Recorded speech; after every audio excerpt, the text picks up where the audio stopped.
Okay, आज हम लोग यानी कि जो बात करेंगे वो हाइड्रोजन स्पेक्ट्रम की बात करेंगे। मैं जस्ट आप लोगों को कुछ थोड़ा बहुत चीजें रिकॉल करा देता हूँ, ताकि कि जो है आप लोग जो है कल की क्लास में क्या क्या पढ़े थे। आप लोग मुझे बताएंगे कमेंट बॉक्स में कि रेडियस का फॉर्मूला क्या होता है, वेलोसिटी का फॉर्मूला क्या होता है, काइनेटिक एनर्जी का फॉर्मूला क्या होता है, पोटेंशियल एनर्जी का फॉर्मूला क्या होता है, और टोटल एनर्जी का फॉर्मूला क्या होता है, और एंगुलर मोमेंटम का फॉर्मूला क्या होता है। ठीक है, आपको यानी कि जो है यानी कि बताना है ये सारे के फॉर्मूले। कमेंट बॉक्स में यानी कि बता सकते हैं, आप लोगों के लिए कमेंट बॉक्स ओपन है, आप उसमें फटाफट से टाइप कीजिए और इनका जो है आंसर बताइए। ठीक है, ताकि कि जो है मैं आप लोगों को बता सकूं। Okay, very good Sajal, R की वैल्यू बिल्कुल सही है, N square by Z, very good. ठीक है, चलिए मैं आर की वैल्यू लिखूं, एक दो बच्चे और लिखे, वेरी गुड निशान, वेरी गुड। मैं इसलिए ऐसा कह रहा हूँ क्योंकि आप लिखोगे तो आपको याद रहेगा। अब जैसे बहुत सारे बच्चों को अभी दिक्कत आ रहा होगा कि सर मुझे याद नहीं है, धीरे धीरे याद रखना पड़ेगा। अब जैसे ही याद रख लोगे तो आपका जो है काम भी बनते चल जाएगा। ठीक है, तो मैं आर की वैल्यू लिखूं या कोई और लिख रहे हैं? ओके सेजल, वी की भी वैल्यू लिख दो, वेरी गुड। और कोई? एक ही दो बच्चे जवाब दे रहे हैं, बाकी लोग क्या वेट कर रहे हैं क्या? निशांत और सिर्फ और यही बता रहे हैं। हाँ, metre percent, very good Nishant. ठीक है, आ, बाकी लोग भी जवाब दीजिए, क्योंकि सबको दिल्ली जाना है। ठीक है, तो सबको दिल्ली जाना होगा तो सबको याद रखना पड़ेगा। कुछ चीजें मैं जैसे जैसे बताता हूँ, चलो मैं एक बार सबका फॉर्मूला लिख देता हूँ। आप लोग जो है यानी कि क्या कर सकते हो, 0.53 into n square by Z, और ये किस में आ जाएगा, एंगस्ट्रॉम में आ जाएगा। वेलोसिटी का फॉर्मूला क्या हो जाता है, 2.18 इंटू 10⁻⁶ इंटू, यानी कि क्या हो जाएगा, जेड बाय एन मीटर पर सेकेंड हो जाएगा। काइनेटिक एनर्जी का फॉर्मूला बताइए। काइनेटिक एनर्जी का जो फॉर्मूला होता है वो क्या हो जाता है, 13.6 इंटू जेड बाय एन का होल स्क्वायर हो जाता है। ठीक है, और इसको हम लोग क्या कहते हैं, यानी कि इलेक्ट्रॉन वोल्ट में। पोटेंशियल एनर्जी क्या हो जाएगा, 2 टाइम्स ऑफ काइनेटिक एनर्जी। और टोटल एनर्जी क्या हो जाएगा, यानी कि जो है energy. Minus kinetic energy, very good. ठीक है, यानी कि क्या हो जाएगा, माइनस काइनेटिक एनर्जी हो जाएगा। ओके, किन्हीं को कोई दिक्कत है यहाँ पे? अब एंगुलर मोमेंटम इक्वल टू क्या हो जाएगा, कि आप लोग जो यानी कि क्या यूज करोगे, एन एच बाय 2 पाई का यूज कीजिएगा। ठीक है, तो यानी कि इस प्रकार से हम लोग क्या कर सकते हैं, ये सारे के सारे जो है फॉर्मूला बताए थे, एक बार देख लीजिए आप लोग, क्योंकि मैं इससे रिलेटेड अभी कुछ क्वेश्चन कराने जा रहा हूँ, तब जाके हम लोग जो है आगे बढ़ेंगे। ठीक है, किन्हीं को कोई दिक्कत फॉर्मूले से रिलेटेड? अब यहाँ पे काइनेटिक एनर्जी कहेगा तो यहाँ पे जो ये वैल्यू रख सकते हो, 13.6 into Z square by n square, electron volt में आ जाएगा। ठीक है, तो यानी कि आपके स्क्रीन पे पहला क्वेश्चन ये रहा, आप इसको बनाइए फटाफट से।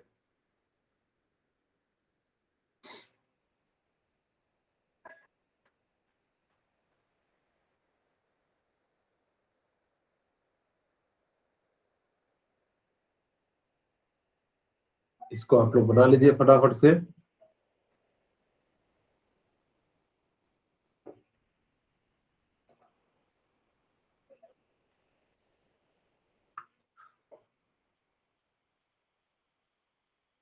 चलिए मैं बना दूं, बना रहे हैं आप लोग? कुछ तो बोलिए आप लोग,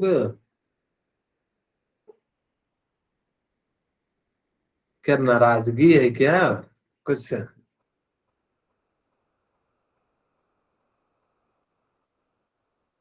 सर बना दो आप, ओके। बहुत ही आसान था वैसे, मैंने ये क्वेश्चन कल कराया था, लेकिन फिर भी मैं जो बना देता हूँ। आपको देखो रेशियो निकालना है, यानी कि किसका, वेलोसिटी, मैं कलर चेंज कर देता हूँ। ठीक है, ठीक है, ठीक है।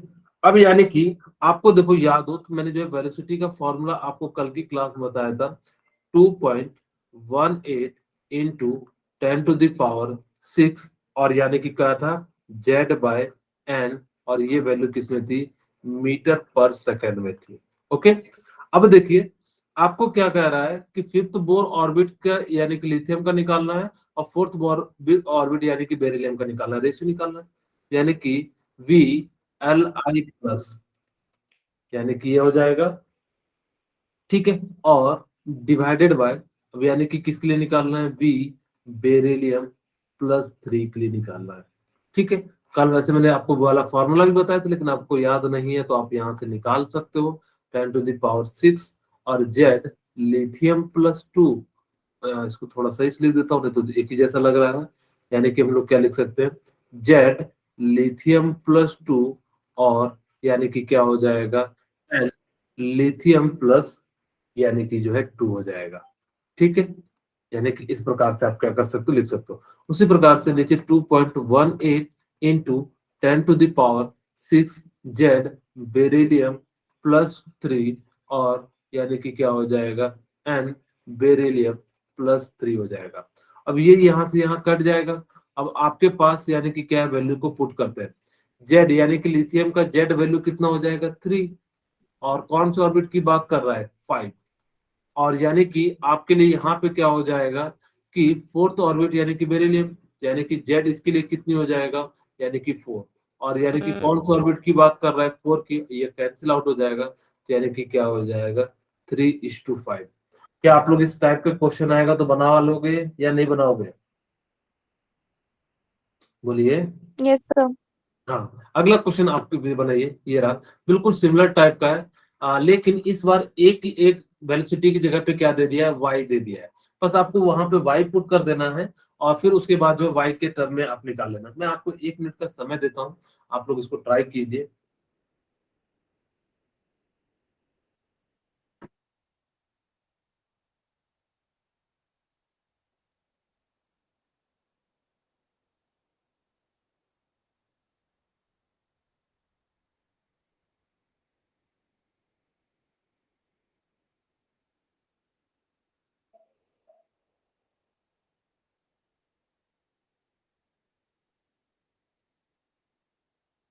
हो गया, मैं बनाऊं,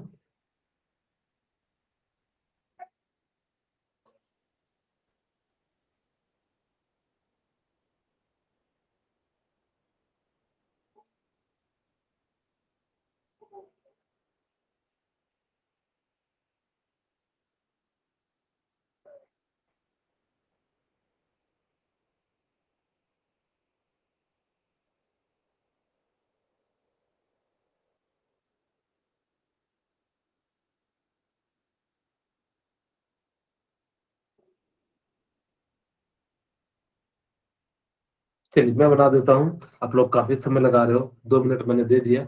अब देखिए, यानी कि आपके पास यानी कि क्या है, यानी कि इसका निकालना है, फिर से सेम, यानी कि रेशियो निकालना है, यानी कि वेलोसिटी ऑफ लिथियम+2 और वेलोसिटी ऑफ बेरिलियम+3, और इसकी जगह पे हम लोग क्या करेंगे, यानी कि वैल्यू रख देंगे, यानी कि कितना रख देंगे, 2.18 इंटू 10⁶ और Z बाय N, तो यानी कि लिथियम का Z कितना होता है, 3, और N यानी कि किसके लिए कह रहा है, सेकंड ऑर्बिट के लिए, कोई दिक्कत नहीं, N = 2।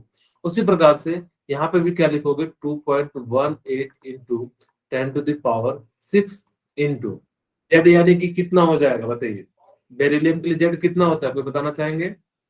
4। वेरी गुड बेटा, थैंक यू। और इसकी जो ऑर्बिट की संख्या कितनी है, 5, यानी कि यहाँ पे हम लोग 5। कितना ले रहे हैं, वेरी गुड, यानी कि जो है 5 ले लेंगे। अब ये जो कट रहा है तो यानी कि हमने क्या कर दिया, सॉरी, इसको हमने कटा दिया, ठीक है, और जैसे हम इसको सही कर देता हूँ, ठीक है। अब यानी कि जो है मैंने क्या कर दिया, ये कट रहा है, यानी कि हमने क्या कर दिया, इसको कटा दिया। अब यहाँ से क्या हो जाएगा, देखो, V लिथियम की जगह पे आपको क्या दिया हुआ है, Y, हम यहाँ पे Y लिख लेते हैं, और ये क्या दिया हुआ है, Be+3। अब यानी कि इसकी जगह 3/2, यानी कि जो है इसको मैं सही से लिखता हूँ, 3/2।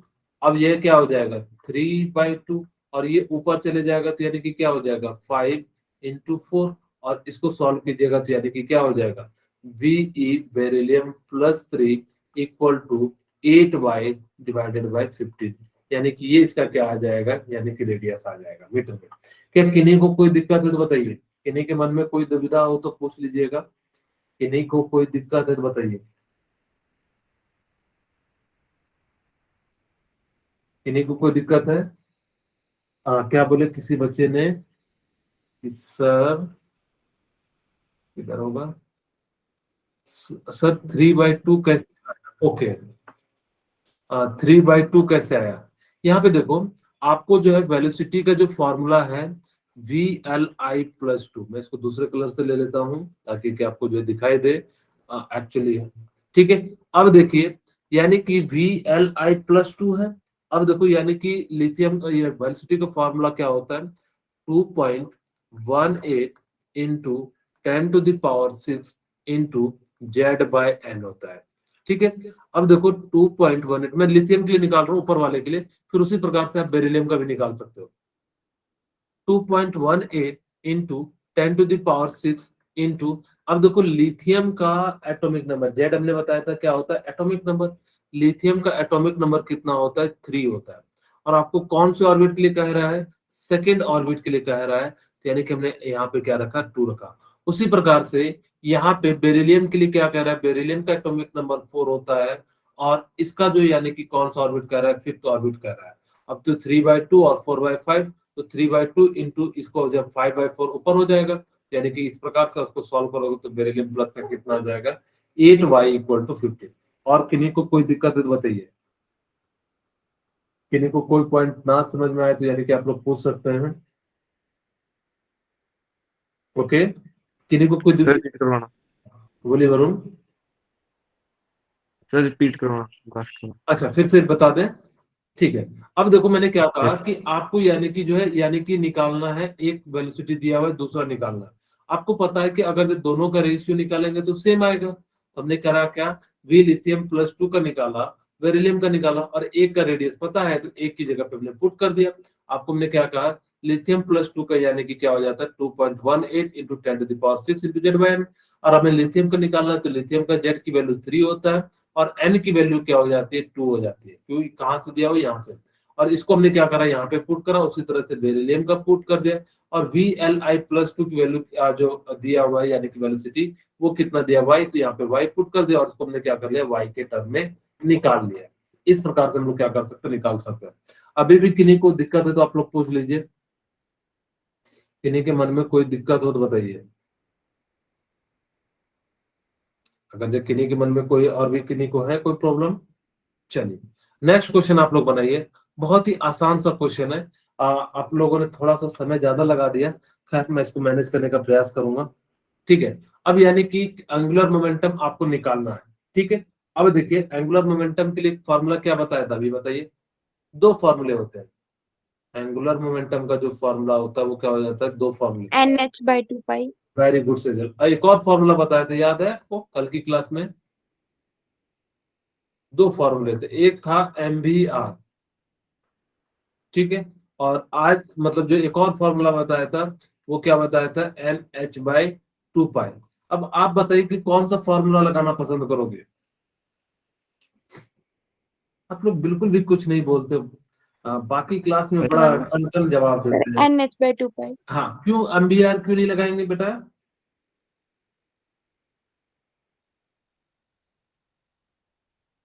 आप लोग पूरे थक जाते हो क्या? आप लोगों को, सर MVR में वेलोसिटी चाहिए। हाँ मैं कह रहा हूँ यहाँ पे भी मास ऑफ इलेक्ट्रॉन रख देंगे, वेलोसिटी निकाल लेंगे, रेडियस लगा देंगे। कौन सा मेरे को लगाना चाहिए, ये वाला लगाना चाहिए, ये वाला लगाना चाहिए? आप लोग प्लीज जवाब दिया कीजिए, खाली सेजल दे रही है और 1-2 बच्चे देते हैं। प्लीज आप लोग से सभी से रिक्वेस्ट है कि आप अगर जब मेरे साथ पार्टिसिपेट करोगे, मुझे भी अच्छा लगता है कि हाँ मेरे साथ बच्चे सीख रहे हैं। ऐसे लगता है कि नहीं सिर्फ बच्चे मोबाइल लेके बैठे हैं। तो प्लीज आप लोग जो है मेरे को थोड़ा सा कोऑपरेट करेंगे तो मैं और ज्यादा अच्छे से जो है आप लोगों को इंटरेस्ट के साथ और बताऊंगा चीजें। ठीक है, यानी कि अब देखिए, आपको ये वाला जो है फॉर्मूला क्या होना चाहिए, लेना चाहिए। क्यों? अब यहाँ पे मास लगाओ, पहले वेलोसिटी निकालो, फिर रेडियस लगाओ, फिर मास ऑफ इलेक्ट्रॉन को, तीनों को मल्टीप्लाई करो तो काफी ज्यादा समय लगेगा। लेकिन आप अगर जो इस फॉर्मूले का यूज करते हो तो यानी कि हम लोग क्या कर सकते हैं, सीधे सीधे निकाल सकते हैं। यानी कि n की वैल्यू कितनी है, यानी कि 3 है, और h की वैल्यू कितनी है, 6.6 इंटू 10⁻⁻34 है, ठीक है। और यानी कि यहाँ पे जो यानी कि क्या हो जाएगा 2 इंटू 3.14 हो जाएगा। अब अगर जब मैं अप्रोक्स निकालूं तो 3 इंटू यानी कि कितना हो जाएगा, ये 6 हो जाएगा, तो यानी कि इन दोनों को मल्टीप्लाई करने के बाद ये करीब करीब कितना आ जाता है 1.01 आ जाएगा। लेकिन मैं इसको क्या लिख सकता हूँ, यानी कि 1 के करीब करीब, और इसकी वैल्यू कितनी आ जाएगी 3 इंटू 10⁻14 यानी कि जो है जूल पर सेकेंड हो जाएगा एंगुलर में, ठीक है। किन्हीं को कोई दिक्कत है बताइए, ये बात समझ में आई या नहीं आई, बोलिए। आई सर। हाँ, yes sir. Okay. Yes sir. Nishant आपने क्या पूछा है, कैसे आया है ये एंगुलर मोमेंटम का जो है फॉर्मूला आपने मैंने बताया था कि NH/2 होता है, ठीक है। अगर जो NH/2 होता है तो यानी कि n यानी कि आपको ऑर्बिट की संख्या कितनी दी हुई है 3 दी हुई है, तो आपने n की जगह पे 3 लिख दिया।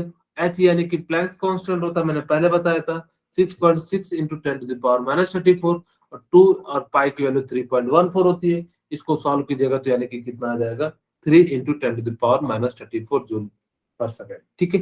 यहाँ तक किन्हीं को कोई दिक्कत हो तो बताइए, और किन्हीं के मन में। निशांत क्या पूछ रहे हैं, 1 मिनट, ओके ठीक है। चलिए, अब आप लोगों ने ये सीख लिया। अब एक छोटा सा क्वेश्चन और है, आप लोग इसको बनाइए, फिर उसके बाद यानी कि जो हम लोग क्या करेंगे, आपको मैं एक छोटा सा बताना बाकी रह गया एनर्जी का डिफरेंस के टर्म में, उसको बताऊंगा। फिर आप लोगों को जो है हाइड्रोजन स्पेक्ट्रम बताऊंगा, क्योंकि वो भी काफी ज्यादा इंपॉर्टेंट है, उससे भी कई बार जो है क्वेश्चन पूछे गए। फिर आपको जो है वहां आपको याद रखना बहुत जरूरी है, क्योंकि वो ट्रिक मैं बताऊंगा वो आपको जो है जनरली नहीं मिलेंगे। जो लेफ्ट कर जाएगा उनको जो है काफी ज्यादा दिक्कत हो जाएगी, ठीक है। तो बिल्कुल आसान सा क्वेश्चन है, kinetic energy, potential energy, electron of hydrogen atom का निकालना है। यानी कि आप क्या कर सकते हो, यानी कि आसानी से निकाल सकते हो।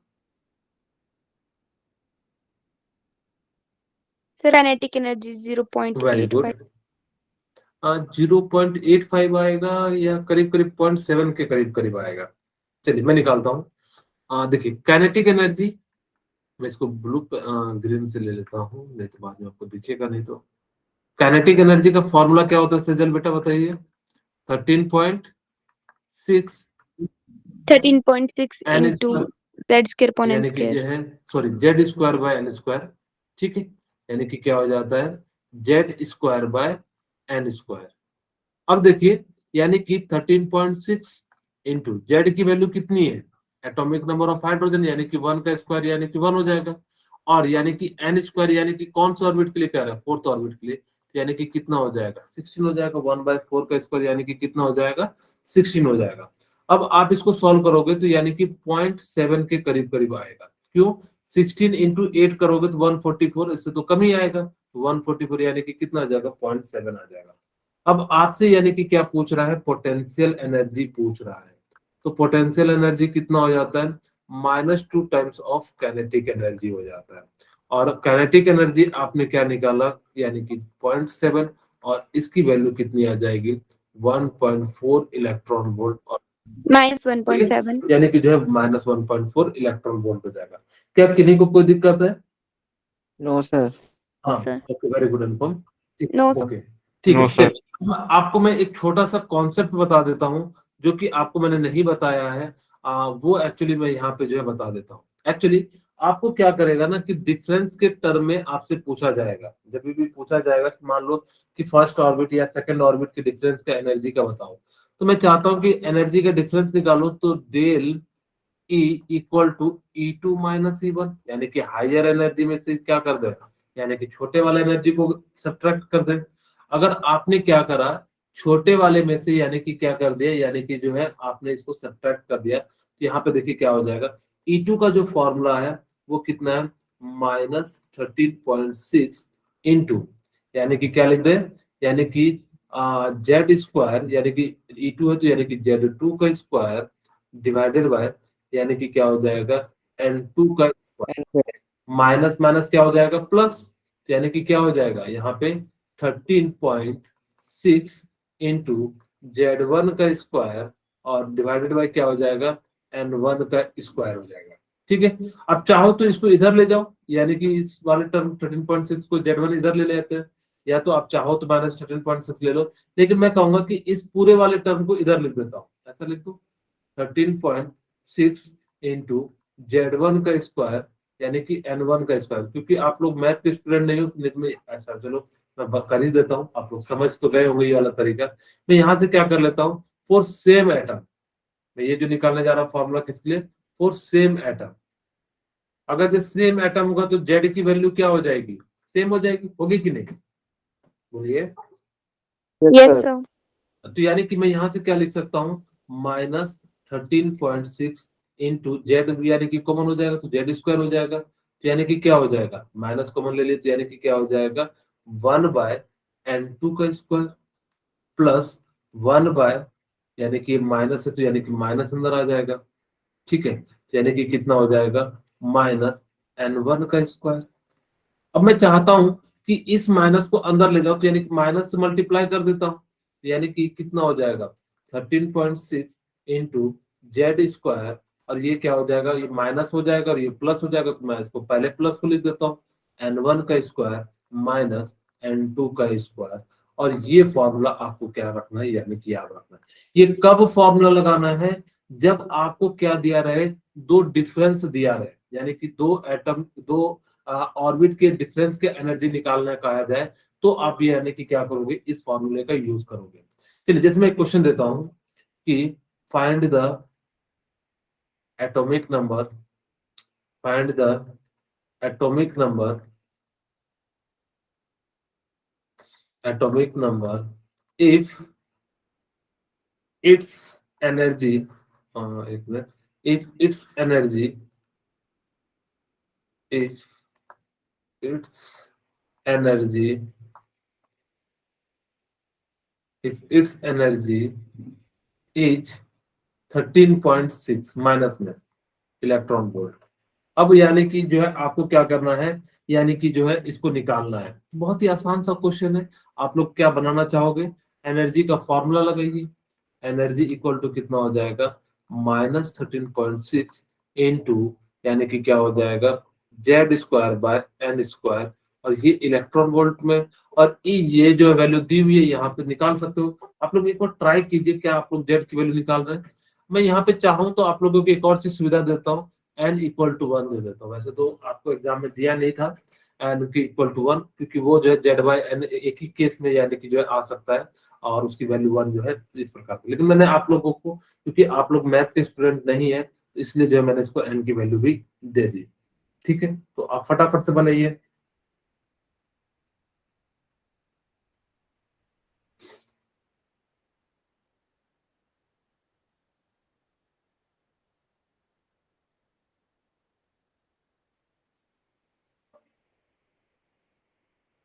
बन गया, चलिए मैं बना देता हूँ। आप लोग सोच रहे होंगे सर मेरे से क्यों बनवा रहे हो, आप बना दो। चलिए मैं इसलिए सोचता हूँ ताकि कि आप लोग बनाना सीखो, क्योंकि एग्जाम में क्वेश्चन ही आएंगे, थ्योरी नहीं आएंगी। और आप लोगों को मैं बता रहा हूँ कि अगर जो आपने सिर्फ बायोलॉजी पढ़ लेने से बेटर नहीं बनेगा, क्योंकि इस समय मैं बता रहा हूँ कटअप कितना जाता है, करीब करीब 660 के करीब करीब जाता है।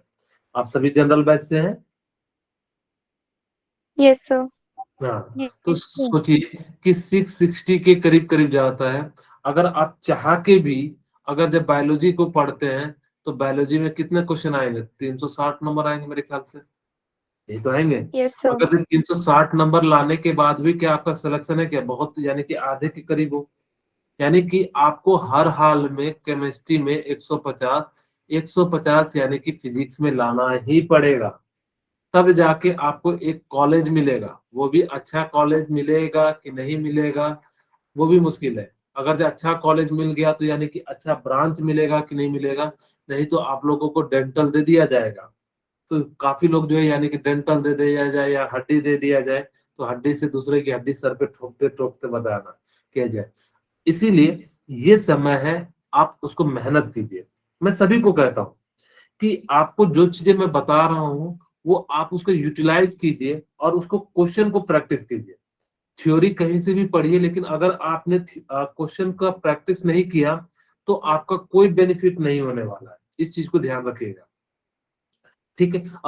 खैर अब हम लोग ये इतना ज्यादा मैं तो बात नहीं करूंगा, क्योंकि हमें जो है यानी कि यूनिट को कंप्लीट करना है, तो इसीलिए अब यानी कि आज तो वैसे होगा नहीं, कल भी नहीं होगा, और आपको एक एक्स्ट्रा क्लास तो मेरे को लेना ही पड़ेगा। अब वो शायद सैटरडे को लूँ, चाहे जिस दिन लूँ, आपको मैं मैसेज कर दूंगा, तो आप लोग प्लीज ज्वाइन हो जाइएगा, ठीक है। बोलिए कि सर एक्स्ट्रा क्लास मत लीजिए, कुछ तो बोलिए आप लोग। Yes sir. हाँ ओके सर, ठीक है। क्यों आप लोग को डर लगता है क्या मुझसे बात करने में? No sir. तो फिर नो आप सर। बोलते क्यों नहीं है कुछ? मैं इतनी बार कहता हूँ बोलिए बोलिए, कि ठंडे आलस लग रही है कि सर कौन जो है अनम्यूट म्यूट करेगा, ऐसा भी है क्या?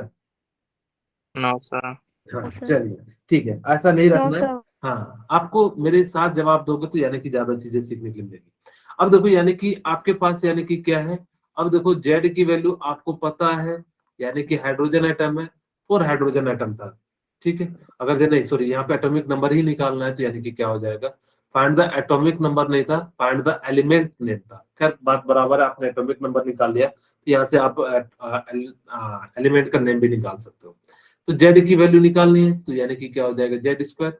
N2 की जगह पे यानी कि आपको वहां पे दिया है 1, और इसकी जगह पे हम लोग क्या लिख सकते हैं, -13.6, ये यहाँ से दिया हुआ है, ठीक है। अब यहाँ से हमने क्या कर दिया, इसको कटा देंगे, ये कट जाएगा माइनस माइनस, और इसकी वैल्यू कितनी आ गई, 1, यानी कि जेड स्क्वायर इक्वल टू कितना आ जाएगा, 1। तो जेड इक्वल टू 1, तो यानी कि कैसा स्पीसीज हो जाएगा, hydrogen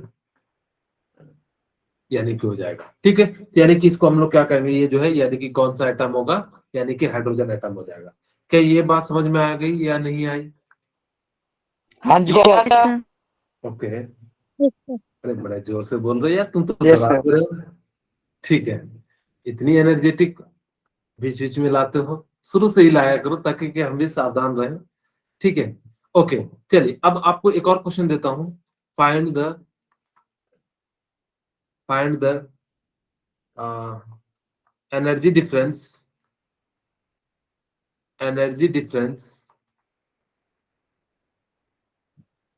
of fourth and second orbit of helium. अब यानी कि आपको यहाँ पे इस बार क्या करना है कि एनर्जी का जो डिफरेंस है इसको निकालना है, तो आप लोग फटाफट से इसको ट्राई कीजिए। आपको फॉर्मूला बताया था, हिमाचल के बच्चे तो बड़े सीधे होते हैं यार। कहा जाता है कि हिमाचल की सड़कें भले टेढ़ी होती हैं, लेकिन लोग सीधे होते हैं, ठीक है। आप लोग हमसे नाराज हो गए इसलिए इतना जोर से बोल दिया उस बच्चे ने, ठीक है कोई बात नहीं, मैं आपकी भलाई के लिए, अगर आप लोग सर एनर्जी डिफरेंस फिर से समझा दो, मैं ओके, मैं इस क्वेश्चन के माध्यम से ही समझा देता हूँ, ठीक है निशान, आप 1 मिनट वेट कीजिए, जब मैं इस क्वेश्चन को समझाऊंगा तो फिर से मैं समझा दूंगा, ठीक है। आप लोगों के लिए अगर जब मुझे डांट भी सुनना पड़े तो सुन लेंगे, आप लोगों की गाली भी सुनना पड़े तो सुन लेंगे, लेकिन आप लोगों का एम पूरा होना चाहिए, बस मेरा यही उद्देश्य है। भले मैं तो बहुत गाली सुनता हूँ आप लोगों के ऑनलाइन की क्लास में, कई बार कुछ से कुछ बोल देते हैं, इसलिए सुनते हैं ताकि कि आप लोग जो पढ़ने वाले हैं वो कुछ अच्छा कर जाए, ठीक है। चलिए मैं बना देता हूँ, आप लोग बना लिए? बना रहे हैं सर। तो सर बना रहे बना हैं? रहे हैं। ओके बनाइए, चटाफट से बनाइए, क्योंकि एक्चुअली मैं थोड़ा सा स्लो हो चुका हूँ, आप लोग जवाब नहीं देते हो ना, इसलिए मेरे को इधर उधर बातें करना पड़ जाता है। चलिए मैं बनाता हूँ। आपको देखो एनर्जी डिफरेंस कह रहा है, तो हम क्या करते हैं, यानी कि E2 माइनस E1 कर देते हैं, और यानी कि आपको E2 का फॉर्मूला लगा दो, यानी कि 13 - 13.6 इंटू यानी कि Z square by n square. यहाँ पे जेड यानी कि सेम ऑर्बिट है, हीलियम है, यानी कि हम लोग क्या लिख सकते हैं, यानी कि 13.6 इंटू जेड स्क्वायर इंटू क्या हो जाएगा, 1/n1 का स्क्वायर माइनस n/n2 का स्क्वायर हो जाएगा, ठीक है। यानी कि इस प्रकार से यानी कि क्या हो जाएगा, ये हो जाएगी वैल्यू। अब जैसे यहाँ से क्या हो जाएगा कि 13.6 into Z square bye 1/n1 के स्क्वायर बाय -1/n2 का स्क्वायर, तो जेड की वैल्यू कितनी है, यानी कि 2, यानी कि हीलियम का एटॉमिक नंबर कितना होता है 2, तो 2 का स्क्वायर कितना हो जाएगा 4, और यानी कि n1 की वैल्यू कितनी, सेकंड ऑर्बिट यानी कि 4, माइनस यानी कि N2 की वैल्यू 4 का स्क्वायर यानी कि कितना हो जाएगा 16। अब इसको सॉल्व करते तो यानी कि कितना हो जाएगा 13.6 इंटू 4 और यानी कि कितना हो जाएगा 16 इंटू यानी कि कितना हो जाएगा यानी कि हमारे पास 3 हो जाएगा। ठीक है, इस मल्टीप्लाई को हटा देता हूँ। ठीक है, अब यानी कि हमारे पास क्या हो गया कि अगर इससे ये कट जाएगा तो यानी कि कितनी बार में कट जाएगा 4 बार में, और यानी कि कितने हो जाएगा पावर और यानी कि कितना हो जाएगा 4 पॉइंट। ठीक है, और यानी कि इसको अब फिर से आप मल्टीप्लाई कर दो 3 से तो यानी कि कितनी वैल्यू आ जाएगी 12 9 10 10.2 यानी कि क्या हो जाएगा इलेक्ट्रॉन वोल्ट। यानी कि इसका जो डिफरेंस आ जाएगा वो कितना आ जाएगा 10.2 इलेक्ट्रॉन वोल्ट। क्या ये क्वेश्चन समझ में आया या नहीं आया? बोलिए। Yes sir. सर 1/4 पहले कैसे आया? फोर्थ ऑर्बिट है। एक्चुअली आपको फॉर्मूला क्या है n1/n2 से लेना है, यानी कि n1 नीचे वाले को होगा। वैसे तो नॉलेज जो लिखा जाएगा यानी कि हमने क्या कहा था कि E2 माइनस E1, अगर से आप, लेकिन हमने क्या करा कि उसके माइनस को चेंज करने के लिए n1 माइनस n2 यानी कि जिसकी वैल्यू नीचे जो लोअर एनर्जी होगा उसको n1 कहेंगे, जिसकी हायर एनर्जी होगा उसको हम लोग क्या कहेंगे n2 कहेंगे। ओके बेटा? Yes sir. हाँ ओके, चलिए अब आप इस प्रकार से यानी कि क्या निकाल सकते हो, यानी कि अब हम लोग यानी कि मेन पार्ट में जा रहे हैं। करीब करीब 35 मिनट बर्बाद करने के बाद जो है यानी कि हम लोग इस पार्ट पे कर रहे हैं। खैर, आपको जो मैं बताऊंगा आपको हाइड्रोजन स्पेक्ट्रम वो आपको याद रखना बहुत जरूरी है, क्योंकि उससे बहुत टाइप के क्वेश्चन पूछे जाएंगे। तो चलिए हम लोग फटाफट से यानी कि बात करते हैं टाइप्स ऑफ स्पेक्ट्रम की। जो टाइप्स ऑफ स्पेक्ट्रम होते हैं ना वो दो क्लासिफिकेशन किया जाता है, on the basis of origin and on the basis of nature. अगर हम on the basis of origin की बात करें यानी कि कैसे ये जनरेट होगा, अगर से जनरेट होगा तो दो कारण से होता है, एक इमिशन स्पेक्ट्रम से, दूसरा एब्जॉर्प्शन स्पेक्ट्रम से। यानी कि इमिशन स्पेक्ट्रम का मतलब क्या होता है कि जब एनर्जी रिलीज होगी ना तो जो स्पेक्ट्रम बनेगा उसको हम लोग क्या कहते हैं यानी कि इमिशन स्पेक्ट्रम कहते हैं, और जब एनर्जी के एब्जॉर्ब होने के कारण जो बनता है उसको हम लोग क्या कहते हैं एब्जॉर्प्शन स्पेक्ट्रम है। अब खैर आप ये तो समझ गए, पहले बताओगे आप लोग सोच रहे हो सर पहले स्पेक्ट्रम तो बता दो क्या है। स्पेक्ट्रम का मतलब होता है किसी भी चीज को आप क्या कर दो डिवाइड कर दो, सब डिवीजन में कन्वर्ट कर दो। जैसे कि आपने व्हाइट लाइट को 7 कलर में यानी कि क्या कर दिया तोड़ दिया, तो हम लोग क्या करते हैं जो लाइट का हमने क्या कर दिया स्पेक्ट्रम कर दिया। आप लोग जो है उसको हम लोग क्या कहते हैं विबग्योर कहते हैं, यानी कि लाइट को हमने 7 कलर में यानी कि क्या कर दिया यानी कि तोड़ दिया। इसी चीज को हम लोग क्या कहते हैं स्पेक्ट्रम कहते हैं। लेकिन हम जो यहाँ पे बात करेंगे एटॉमिक स्पेक्ट्रम। अगर एटम के अगर जो स्पेक्ट्रम की एटम का स्पेक्ट्रम निकालोगे तो यानी कि इसको हम लोग क्या कहेंगे एटॉमिक स्पेक्ट्रम कहेंगे। जस्ट मैं थोड़ी देर में बता रहा हूँ। अगर जब मैं बेस्ड ऑन द नेचर यानी कि उसका नेचर कैसा है, कंटिन्यूअस है डिसकंटिन्यूअस है। जो रेनबो बनता है वो कंटिन्यूअस बनता है, लेकिन जो एटॉमिक स्पेक्ट्रम बनते हैं वो डिसकंटिन्यूअस बनते हैं। और डिसकंटिन्यूअस के भी कितने टाइप होते हैं, दो टाइप, एक लाइन होता है एक बैंड होता है। जस्ट अभी समझ में आ जाएगा क्या होता है लाइन और क्या होता है यानी कि बैंड। अब देखो, अगर जब मैं एटॉमिक स्पेक्ट्रा की बात करूं, the spectrum of frequency of electromagnetic radiation emitted due to an atom और molecules making a transition from a high energy state to a lower energy state। यानी कि अगर जो स्पेक्ट्रम की बात करें ना, यानी कि क्या होगा कि जैसे मैं कहूं कि यहाँ पे समझाने के लिए मैं यहाँ पे कलर व्हाइट का यूज करता हूँ कि आप लोगों को क्लियर विजुअल हो।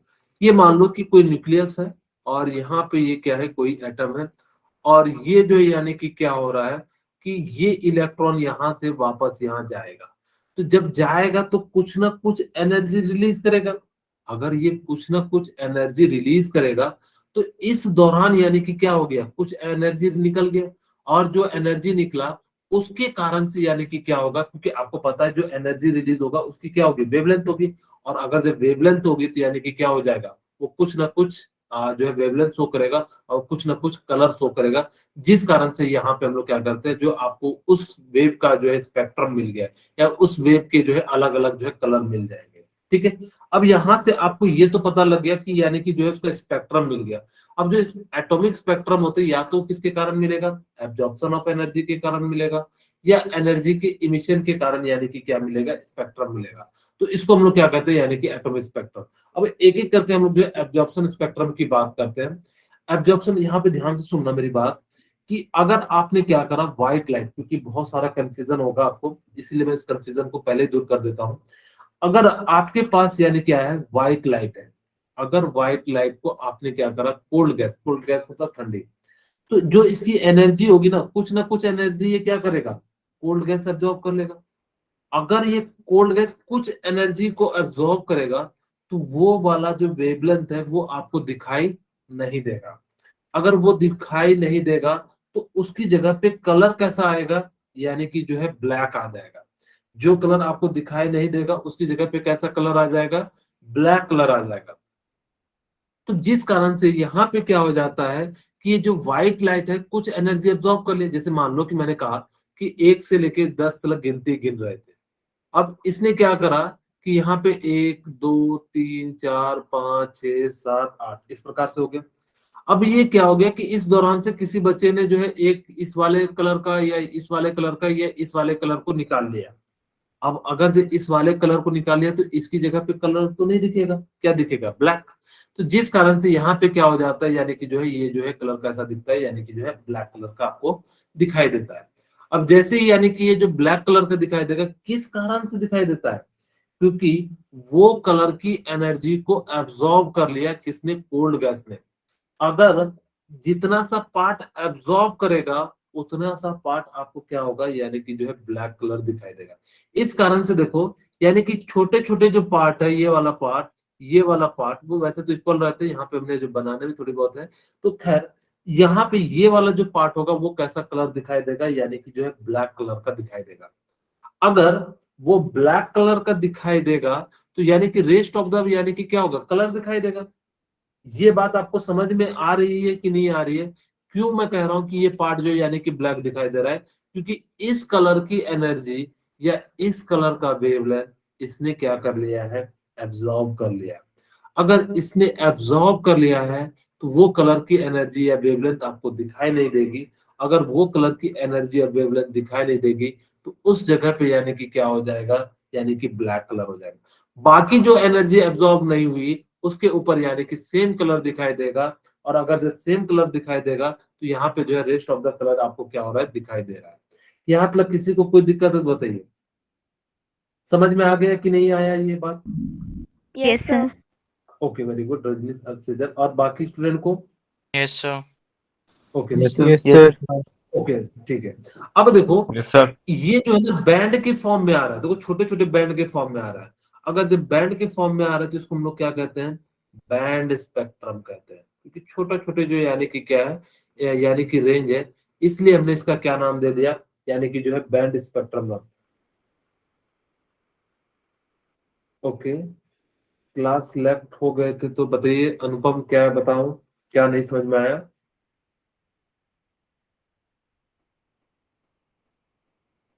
बताइए एक बार। ओके, ठीक है। अब देखो यहाँ पे मरकरी वेपर लैंप का क्या यूज होता है। अब जैसे यहाँ से क्या करोगे, यानी कि जो है यहाँ से रे को पास करोगे तो ये क्या हो जाएगा, यहाँ से निकलेगा और ये यहाँ टेढ़ा बन गया, ठीक है, और ये जो है इस प्रकार से निकल जाएगा। तो इसकी जो है कुछ इस प्रकार से बहुत सारी रेज निकलेंगी, ठीक है, और यहाँ पे जो है प्लेट पे टकराएगी तो यानी कि इस प्रकार से आपको दिखाई देगी।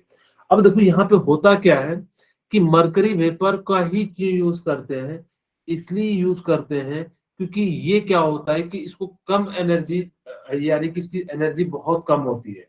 अगर जो एनर्जी कम होती है तो ये क्या करेगा, अगर जो कोई भी लाइट आएगा इससे पास होगा तो ये क्या करेगा, एनर्जी को एब्जॉर्ब कर लेगा, और जैसे ही एनर्जी को एब्जॉर्ब कर लेगा तो उस कलर की उस जगह पे यानी कि क्या होगा, ब्लैक कलर शो होगा। अब बाकी जितना एनर्जी एब्जॉर्ब नहीं किया उस जगह पे आपको क्या होगा, कलरफुल दिखाई दे देगा। मेरे ख्याल से यहाँ तक किसी को कोई प्रॉब्लम नहीं होनी चाहिए। अब हम लोग बात करते हैं इमिशन स्पेक्ट्रम की। इमिशन स्पेक्ट्रम जो बनता है वो बेसिकली कैसे बनता है कि जब कोई एटम के पास, यानी कि मान लो कि ये यहाँ पे एटम इलेक्ट्रॉन है और ये यहाँ पे इलेक्ट्रॉन वापस चले गए, यानी कि इसको एनर्जी दी, ये कहाँ चले गया, यहाँ पे। लेकिन ये क्या रहेगा कि कोई भी दुनिया में ना कोई भी चीज, हर कोई क्या चीज चाहता है कि स्टेबल होना चाहता है। अगर वो स्टेबल होना चाहता है तो यानी कि ये क्या करेगा, इसको आपने एनर्जी बहुत ज्यादा दे दी, अगर जब बहुत ज्यादा एनर्जी दे दी तो ये क्या चाहेगा, अपनी एनर्जी को मिनिमाइज करना, यानी कि वापस यानी कि क्या आएगा, नीचे की ओर आएगा। और अगर जब ये लोअर स्टेट में आएगा तो इस दौरान यानी कि एनर्जी क्या करेगा, रिलीज करेगा, एनर्जी क्या करेगा, रिलीज करेगा। अगर ये रिलीज करेगा तो यानी कि इस रिलीज होने के कारण आपको क्या मिलेगा, एक स्पेक्ट्रम मिलेगा, उसको हम प्रिज्म से पास करेंगे तो, और जैसे ही मिलेगा तो यानी कि क्या हो जाएगा कि वहां से यानी कि क्या हो जाएगा, आपको एक स्पेक्ट्रम दिखेगा। यहाँ पे ध्यान देना कि ये हायर लेवल से लोअर लेवल के आने के कारण ये क्या कर रहा है, एनर्जी रिलीज कर रहा है, और इसी चीज को या एनर्जी को इमिट कर रहा है, इसीलिए जो इसके कारण जो स्पेक्ट्रम बनेगा उसको हम लोग क्या कहते हैं, इमिशन स्पेक्ट्रम कहते हैं। Excited atom are not stable, यानी कि जो इलेक्ट्रॉन यहाँ तक जंप कर गया है ये स्टेबल नहीं है, ये वापस क्या होगा, अपने आप को स्टेबलाइज करने के लिए अपने एनर्जी को रेडिएट करेगा और यानी कि ग्राउंड स्टेट में यानी कि आना चाहेगा। अब जैसे ही यानी कि ग्राउंड स्टेट में आना चाहेगा तो जिस कारण से यानी कि क्या हो जाएगा, ये जो है वापस यानी कि क्या हो जाएगा, लोअर स्टेट में आ जाएगा। कैसे आएगा, अपनी एनर्जी को रिलीज करके। दूसरी बात मेरी याद रखना कि एटॉमिक स्पेक्ट्रम जो होता है ना, हर एक एलिमेंट का अलग होता है, ऐसा नहीं कि सबका सेम होगा, नहीं। आपको भले मैं यहाँ पे आपको मेरे पास बनाने का तरीका है, लेकिन एक्चुअली उनका डिफरेंस, उनका कलर का लेंथ, उनका बैंड स्पेक्ट्रम, वो सारी चीजें वेरी करेगी। जैसे एग्जांपल के रूप में बता रहा हूँ कि सभी का अंगूठा यानी कि जो फिंगरप्रिंट होते हैं वो हर एक इंसान का अलग होता है, उसी प्रकार से इमिशन स्पेक्ट्रम ऑफ जो एटम होते हैं वो भी सबका क्या होता है, अलग होता है या यूनिक होता है। ठीक है, यहां तक किन्हीं को कोई दिक्कत नहीं। अब देखिए यानी कि इमिशन स्पेक्ट्रम बनता कैसे, मैंने इसको क्या करा कि इसको इलेक्ट्रिसिटी से कनेक्ट कर दिया, यानी कि जैसे ही कनेक्ट करूंगा तो मरकरी वेपर में यानी कि जो मरकरी क्या करेगा, एनर्जी लेगा, और एनर्जी लेके क्या करेगा, एक्साइटेड स्टेट में चले जाएगा, वो वापस आना चाहेगा, उस दौरान एनर्जी क्या होगी, यानी कि रिलीज होगी, और उसको पास करेंगे यानी कि आपको क्या मिलेगा, इस प्रकार से स्पेक्ट्रम मिलेगा। यानी कि इस प्रकार से आपको बहुत सारे स्पेक्ट्रम मिल जाएंगे। मैंने यहाँ पे जो है आप लोगों को कुछ ही दिखाया है, लेकिन बहुत सारे हो जाएंगे, ये पत्ती जैसा बन गया ना, वो नहीं है। इसको जो है इस प्रकार से बना देता हूँ।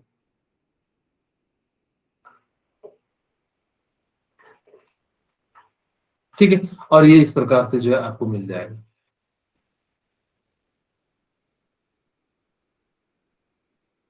ठीक है, अब जैसे ये एक्चुअल में मिलता ऐसा ही है, लेकिन हमने इसको क्या करा कि एक जो है इस प्रकार में लिख के दिखा दिया ताकि कि आपको जो है क्लियर दिखाई दे।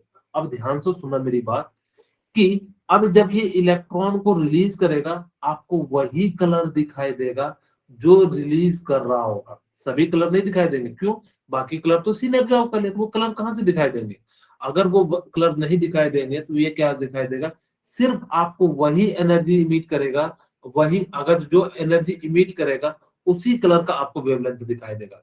देखो यहाँ पे पर्टिकुलर ये एक लाइन है, यानी कि आप अगर एनसीईआरटी बुक देखोगे तो वहां पे यानी कि क्या होगा, ये लाइन लाइन के फॉर्म में दिखाई देगा। अगर ये लाइन के फॉर्म में दिखाई देता है जिस कारण से उसको लाइन स्पेक्ट्रम भी कहा जाता है, यानी कि इसको हम लोग क्या कहते हैं, लाइन स्पेक्ट्रम भी कहते हैं। ठीक है, यहां तक किन्हीं को कोई दिक्कत नहीं होगा, यानी कि इसको हम लोग क्या कहते हैं, यानी कि जो है लाइन स्पेक्ट्रम कहा जाता है।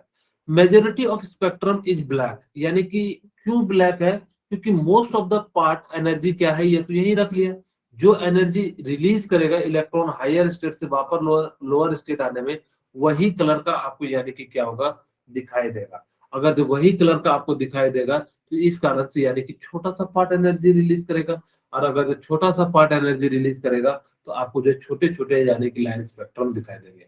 आपने क्या करा कि इलेक्ट्रॉन को एनर्जी दिया, एक्साइट कराया, और वापस वो लोअर स्टेट में आना चाहेगा तो एनर्जी लूज करेगा, और इस कारण से आपको स्पेक्ट्रम मिलेगा, और इस स्पेक्ट्रम को हम लोग क्या कहते हैं, इमिशन स्पेक्ट्रम कहते हैं। अगर किन्हीं को कोई दिक्कत हो तो आप लोग पूछ लीजिए एक बार, अगर जब कोई पॉइंट ना समझ में आया हो तो, अगर जो किन्हीं को लग रहा हो कि ये पॉइंट ना समझ में आया तो आप लोग पूछ सकते हैं। ओके सर एब्जॉर्प्शन स्पेक्ट्रम बता दो।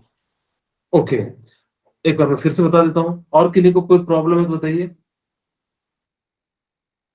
No sir. ओके, हमने क्या कहा कि एब्जॉर्प्शन स्पेक्ट्रम क्या होता है कि जब आपने व्हाइट लाइट को पास कराया, तो ये कोल्ड गैस है, तो इसकी एनर्जी कम है, तो ये क्या करता है कि कुछ एनर्जी को एब्जॉर्ब कर पाता है, बाकी को क्या कर देता है, पास कर देता है। जब ये बाकी मतलब कुछ ही एनर्जी को एब्जॉर्ब कर रहा है, तो यानी कि कुछ ही पार्ट, यानी कि जिस पार्ट की यानी कि जो एनर्जी को एब्जॉर्ब करेगा वही वाला पार्ट आपको क्या दिखाई देगा, ब्लैक कलर का दिखाई देगा। अगर वो वही वाला ब्लैक दिखाई देगा तो यानी कि इसमें छोटे छोटे पार्ट यानी कि ब्लैक दिखाई देंगे, बाकी तो यानी कि क्या हो जाएगा, कलर पास हो जाएगा। अगर जब बाकी कलर पास हो जाएगा तो यानी कि जो है बाकी आपको क्या होगा, यानी कि जो है कलर दिखाई दे जाएगा। ये है यानी कि एब्जॉर्प्शन स्पेक्ट्रम। और इमिशन स्पेक्ट्रम में क्या होता है कि कुछ ही पार्ट यानी कि हायर स्टेट से लोअर स्टेट में आएगा और वो एनर्जी आपको क्या होगा, यानी कि विजिबल हो जाएगा, तो वो कलर का आपको यानी कि क्या होगा, दिखाई देगा। मैंने यहाँ पे 4 इसलिए बनाया क्योंकि 4 ही कलर यानी कि आप लोगों को जो है मेरे पास थे, इसलिए मैंने जो है यहाँ पे 4 कलर का बनाया। ओके, अब हम लोग यानी कि बात करते हैं एटॉमिक स्पेक्ट्रा हाइड्रोजन की।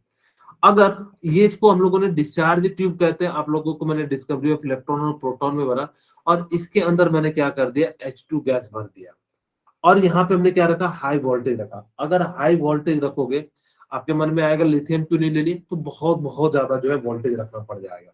सपोज करो यहाँ पे अगर मैं 3000 वोल्टेज रख रहा हूँ तो उसको 20,000 के आसपास रखेगा, तो इसलिए हम लोगों ने यानी कि यहाँ पे क्या रखा, हाइड्रोजन गैस।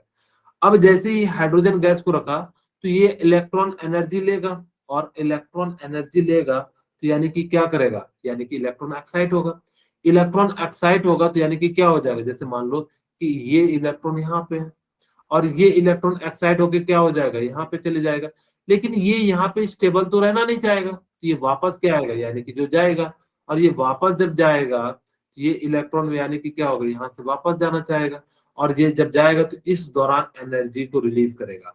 अब ये हाइड्रोजन गैस के कारण आ रहा है तो इसलिए हम लोगों ने क्या कहा, हाइड्रोजन स्पेक्ट्रम कहा। यानी कि इस प्रकार से यानी कि क्या हो जाएगा, यहाँ पे आपको दिखाई देगा। और इस चीज को यानी कि एब्जॉर्ब कैसे किया जाता है, यहाँ पे एक और बात याद रखना कि ये जो हाइड्रोजन स्पेक्ट्रम है ना, ये बताता है कि कोई भी चीज जो है यानी कि क्या क्वांटाइज्ड है। ये कहता है the hydrogen spectrum is an important pieces of evidence to show the quantised electronic structure of atom. यानी कि ये आपको बताता है कि कोई भी एटम यानी कि जो भी है या जो एनर्जी है वो किस फॉर्म में आ रही है, यानी कि क्वांटाइज के फॉर्म में या जो है यानी कि जो हमने क्वांटाइज का मतलब होता है पूरे के पूरे पैकेट के फॉर्म में या छोटे छोटे गोले के फॉर्म में, यानी कि पूरा पूरा आएगा, तभी इसको हम लोग क्या कहेंगे, यानी कि क्वांटाइज्ड कहेंगे। अब यहाँ पे ध्यान दीजिएगा, आपके एग्जाम में इसी पॉइंट से क्वेश्चन पूछा जाता है।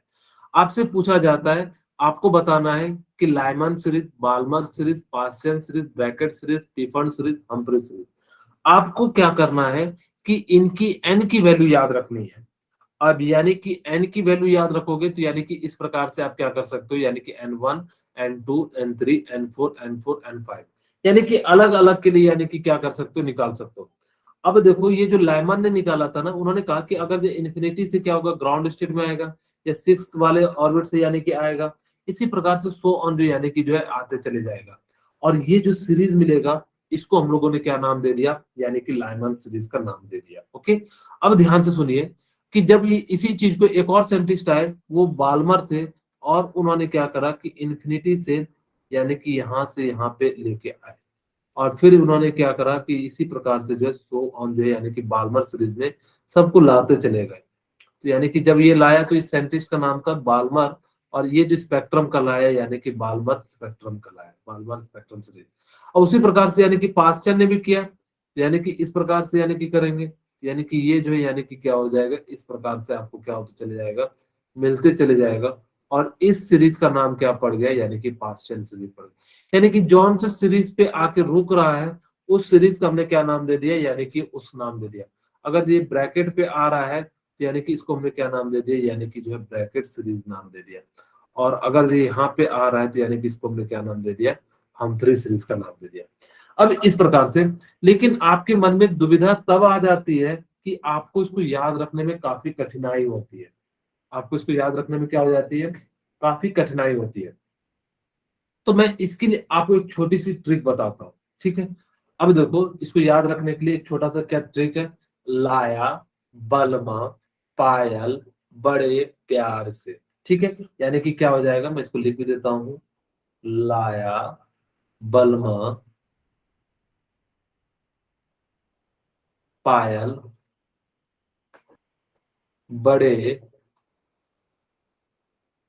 प्यार से।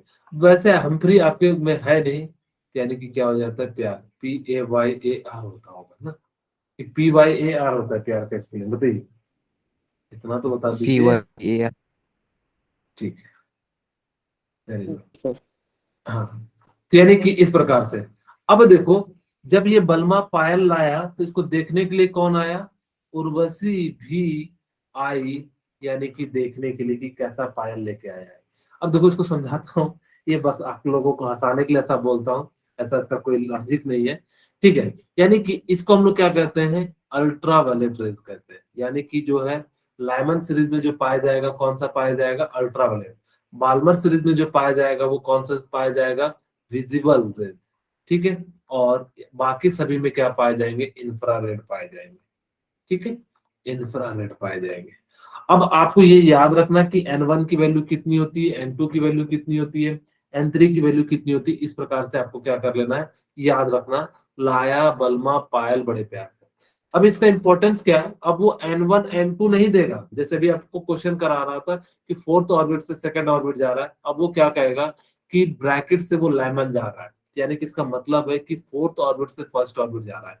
वो कह देगा कि पीफन से यानी कि बाल्मर सीरीज जा रहा है, यानी कि N5 से यानी कि कहाँ जा रहा है, N2 जा रहा है। इसीलिए ये आपको सीक्वेंस में याद होना जरूरी है, लाया बलमा पायल बड़े प्यार से। ओके, आपको याद रहेगा। यस चलिए, सर। हाँ ओके। चलिए, अब यहाँ पे आपकी शायद स्क्रीन विजुअल नहीं हो रही होगी, विजुअल हो रही है क्या?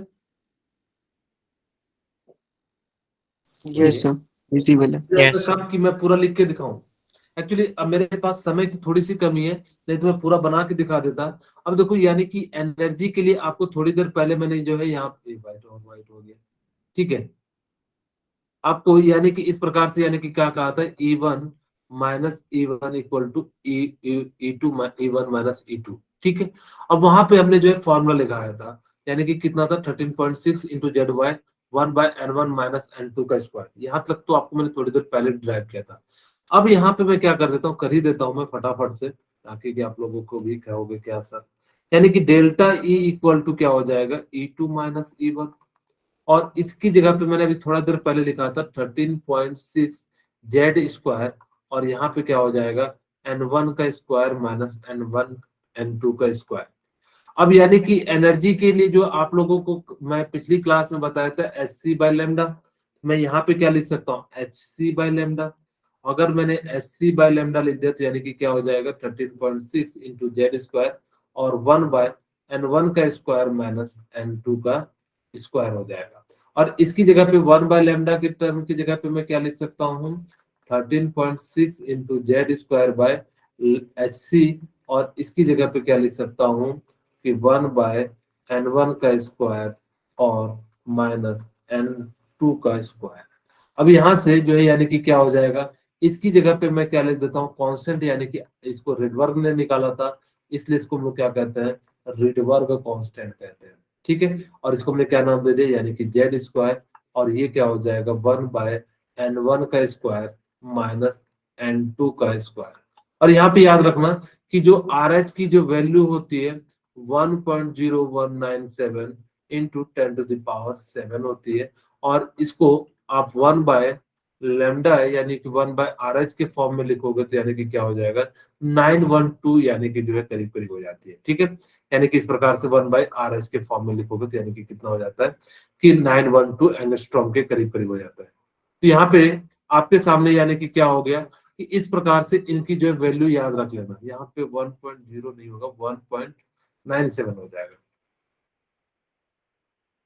1.97 ठीक है। तो यानी कि इस प्रकार से आप क्या कर सकते हो, यानी कि इनकी जो है वैल्यू को आप लिख सकते हो। अब जैसे यहाँ पे क्या हो जाएगा कि यहाँ पे E2/E1, ठीक है। तो यानी कि इस प्रकार से आप क्या कर सकते हो, इनकी वैल्यू को आप याद रख सकते हो। खैर, आपको ये फॉर्मूला आपको याद रखना है, क्योंकि इससे कई सारे कल की क्लास में हम लोग जो है क्वेश्चन की बात करेंगे। आप लोग एक काम करना, इसको जरूर पढ़ के आना। फिलहाल मैं यहाँ पे एक और चीज छोटी सी बात बता देता हूँ।